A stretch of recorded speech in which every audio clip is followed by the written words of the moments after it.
नमस्कार साथियों, मैं विपिन फिर से आपके अपने YouTube platform let's start by Vipin sir पर स्वागत करते हैं।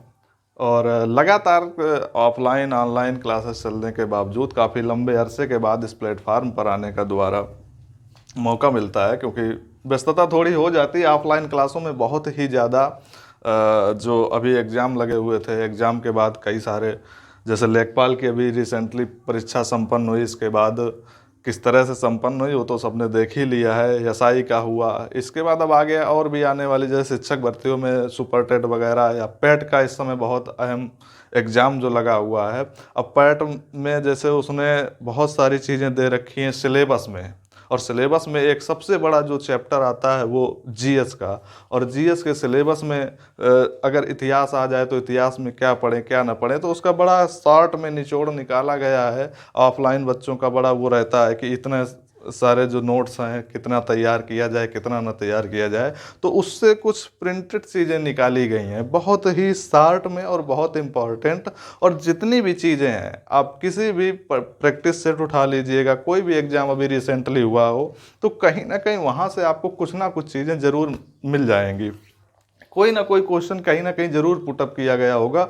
वही सारी चीज़ों को पुनः एक बार ले आने का प्रयास किया है। और उस प्रयास में जैसे कि गांधी युग हो गया है, और गांधी युग का मतलब है भारतीय राष्ट्रीय आंदोलन। आंदोलन की बात करें, इस समय आज़ादी का अमृत महोत्सव भी चल रहा है।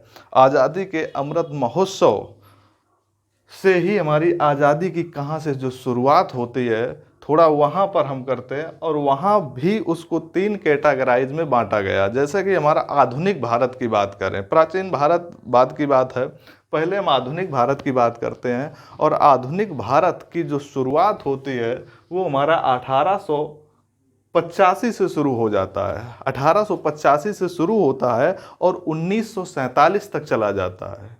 1947, 1885 से 1947। अब इस बड़े कार्यकाल को 3 भागों में बांट दिया गया है। 3 भागों में बांटने के बाद जो टर्म दिए गए हैं 1885 से 1905, 1905 से 1914 और 1914 से 1947, यानी कि हमारी आज़ादी तक का मेन समय जो है उसको वहाँ पर लिया गया है।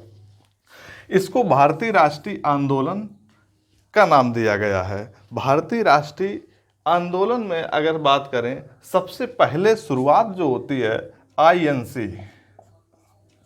आईएनसी का मतलब हो गया इंडियन नेशनल कांग्रेस, यानी कि भारतीय राष्ट्रीय कांग्रेस। यही कांग्रेस जो आज चल रही है। कांग्रेस की बात करें, कांग्रेस इस समय विपक्ष में है और पक्ष में भाजपा, बड़ा इनकी कंट्रोवर्सी रहती है। और आईएनसी यानी कि इंडियन नेशनल कांग्रेस के साथ जो खींचातानी है वो आज से नहीं चली आ रही है, वो जब से इसकी स्थापना हुई है तब से ही चली आ रही है। अभी बताएंगे कहाँ कहाँ पर हुआ है। आईएनसी की सबसे जो अहम चीज़ है कि इसकी स्थापना जब 1885 में होती है, सबसे पहले 1885 में इसकी क्या होती स्थापना, यानी कि किसी भी चीज़ की मुहिम छेड़ने के लिए सबसे पहले हमें क्या करना पड़ता है, एक हम कमेटी का गठन कर लेते हैं। कमेटी का गठन करने के साथ, यानी कि आज़ादी कोई बाज़ार से कोई चीज़ खरीदने वाली तो है नहीं कि अकेले गए वहाँ पर खरीद के चले आए, क्योंकि अंग्रेज़ों का यहाँ पर बड़ा बोलबाला था। और अंग्रेज़ों में सबसे बड़ी चीज़ थी कॉन्फिडेंस, कभी बताएंगे उनके अंदर भी। फिलहाल आईएनसी की 1885 में जब स्थापना होती है, और इसमें सबसे पहले जो स्थापना की थी वो की थी ए.ओ. ह्यूम, यानी कि इसका नाम जो होता है अलेक्जेंडर ऑक्टेवियन। यानी कि आईएनसी की स्थापना या संस्थापक जो है, कई बार रिपीटेड क्वेश्चन है ये, जहाँ जहाँ से पूछे जा चुके हैं। ए.ओ. ह्यूम जो है इसका संस्थापक था।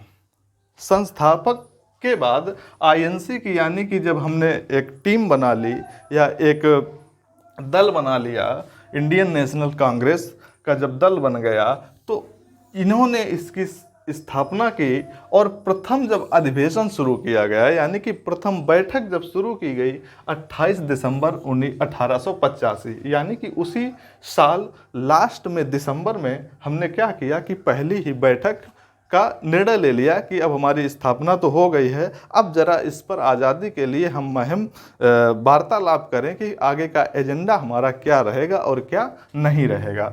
उसके साथ सबसे पहले जब इन्होंने 28 दिसंबर 1885 को बम्बई में इनकी पहली बैठक आयोजित होती है। पूछा गया क्वेश्चन, वह सबसे पहली बैठक आईएनसी की कब हुई है, तो 1885 बम्बई। लेकिन इसके साथ एक और डीप क्वेश्चन ये जुड़ा हुआ है कि ये पहले बैठक पुणे में होने वाली थी, लेकिन फिर ये बम्बई में होती है। पुणे में प्लेग उस समय बीमारी बहुत ज़्यादा चल रही थी, तो उस बीमारी की वजह से इस मीटिंग को बम्बई में रखा गया। 28 दिसंबर 1885 में पहली बैठक की जो अध्यक्षता की गई वो व्योमेश चंद्र बनर्जी के द्वारा की गई। अब सवाल यहाँ पर उठता है कि संस्थापक ये थे तो मेन लीडर यही रहे होंगे, लेकिन यहाँ पर ये चीज़ गलत हो जाती है कि ए.ओ. ह्यूम जो इसके संस्थापक तो थे, लेकिन इन्होंने एक भी मीटिंग में अध्यक्षता नहीं की। अध्यक्षता जो पहली की थी व्योमेश चंद्र बनर्जी ने की थी। संस्थापक ए.ओ. ह्यूम, इनको ही आईएनसी का पितामह कहा जाता है, यानी कि father of Indian national Congress, यानी कि भारतीय राष्ट्रीय कांग्रेस जो पहली कमेटी बनी थी, तो उसके जो संस्थापक थे वो ए.ओ. ह्यूम है। लेकिन पहली बैठक की जो अध्यक्षता होती है वो कौन करता है, वो व्योमेश चंद्र बनर्जी करते हैं। अब इस गुट के साथ में कई लोग जुड़ जाते हैं। कौन कौन से लोग जुड़ जाते हैं?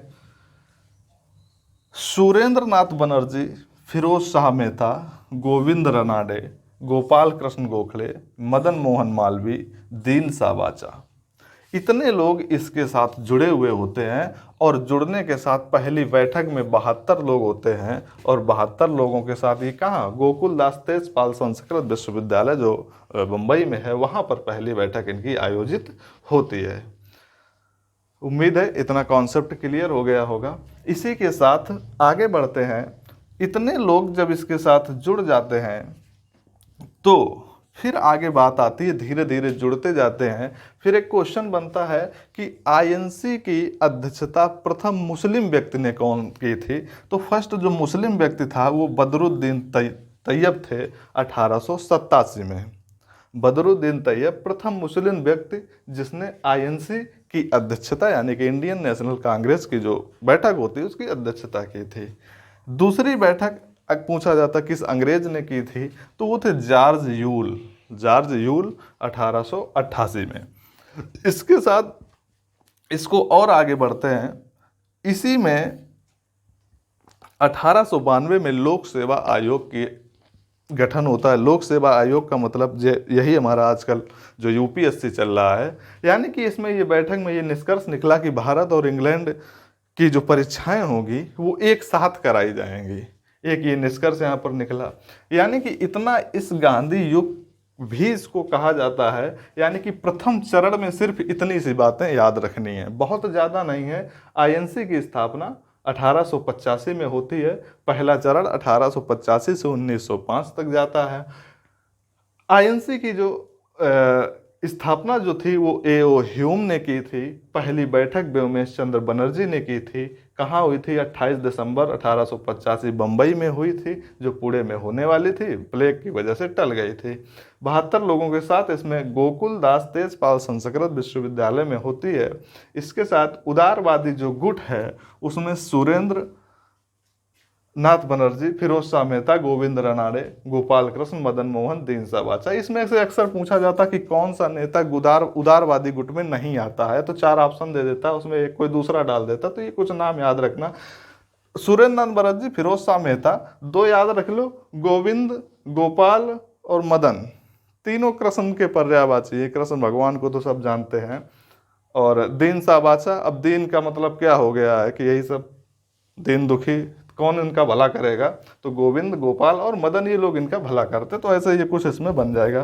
प्रथम जो मुस्लिम अध्यक्षता व्यक्ति ने की थी तो वो बदरुद्दीन तैयब 1887 हो जाता है।